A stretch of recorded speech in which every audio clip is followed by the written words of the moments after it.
Oke, halo Mbak Putri dan teman-teman. Perkenalkan, nama saya Iren dengan NIM 2017 50525. Di hari ini saya akan mempresentasikan tentang passion diri. Oke, yang pertama saya akan membahas tentang tujuan saya presentasi tentang passion diri tersebut. Oke, yang pertama tujuannya yang pasti untuk mengetahui arti passion sendiri. Untuk yang kedua, untuk mengetahui arti passion di dalam diri kita itu apa sih, atau mengetahui passion kita tuh sebenarnya apa. Terus yang ketiga, untuk mengetahui kenapa kita harus punya passion. Mungkin banyak dari kita yang mungkin belum mengenal passion diri dan bertanya-tanya kenapa sih harus ada passion di dalam diri kita. Oke, sebelumnya kita akan membahas apa itu passion. Jadi passion dalam bahasa Inggris itu artinya gairah. Kalau menurut KBBI, gairah itu berarti keinginan atau hasrat yang kuat. Nah, jadi kalau ketika seseorang memiliki passion dalam diri, mereka akan punya rasa penasaran atau rasa antusias dalam menjalankan kegiatan yang dilandasi dengan passion tersebut. Tuh. Nah, di sini kenapa sih kita harus punya passion? Yang tadi yang pertama, passion itu mampu membentuk karakter yang kuat dalam diri kita. Jadi mungkin banyak orang-orang yang nggak dapat dukungan nih dari lingkungannya, nggak di apa ya dibilang mungkin nggak bisa berjuang nih buat passion-nya sendiri, atau mempertahankan passion dalam hidupnya. Mungkin dibilang sama orang, "Masa passion lu itu?" Dan lain-lainnya. Mungkin dari yang orang-orang itu bilang, kita terlalu idealis atau keras kepala kalau mempertahankan passion kita, gitu.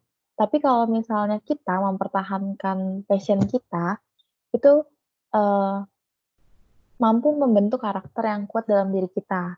Jadi kalau kita pun bisa jadi orang yang tidak mudah dipengaruhi orang lain, berani keluar dari zona nyaman, selalu siap berjuang untuk hidup yang lebih baik, dan lain-lainnya. Yang kedua, itu kenapa, harus punya passion, yang kedua ini passion mengajari kita untuk menghargai waktu. Jadi kalau untuk menghargai waktu di sini, pastikan kita punya tujuan dan target untuk hidup kita ke depannya. Nah, kita harus berusaha sekeras mungkin untuk mencapai target dan tujuan tersebut, tanpa bersantai-santai atau menyia-nyiakan waktu yang kita miliki sekarang. Yang ketiga, passion mampu membuat kita lebih menikmati hidup dan, kalau mungkin orang-orang pekerjaan juga ya. Jadi ada beberapa orang yang belum berhasil mengenali passion dalam dirinya.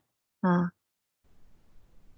karena mereka belum mengenali passion mereka, itu mereka seringkali melakukan sesuatu berdasarkan perintah orang lain. Jadi apa-apa, disuruh dan lain-lainnya.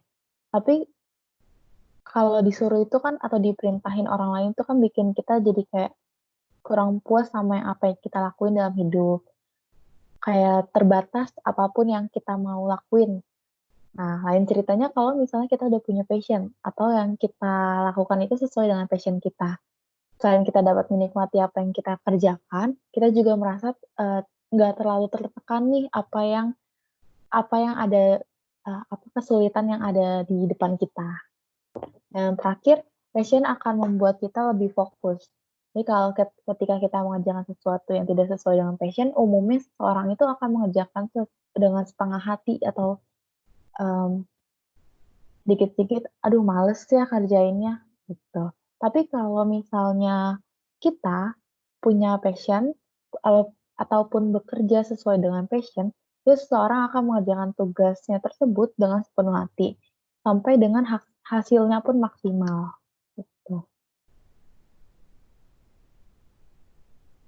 Selanjutnya, cara mengenali passion diri. Yang pertama, kenali, hal yang menonjol dalam diri kita. Jadi untuk menemukan passion diri, yang pertama mengenali hal yang menonjol dalam diri.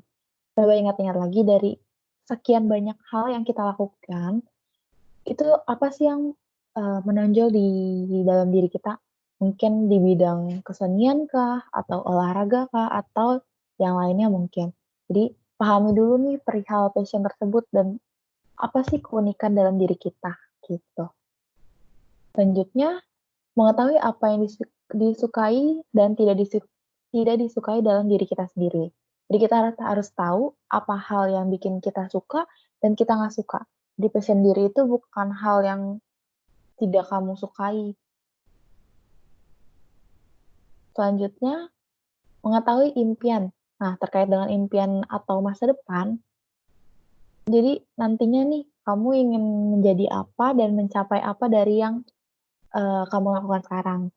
Mungkin kamu ingin bermimpi memiliki apa di masa-masa mendatang, atau ada nggak sih harapan yang ada dalam diri kalian sendiri untuk masa yang akan mendatang.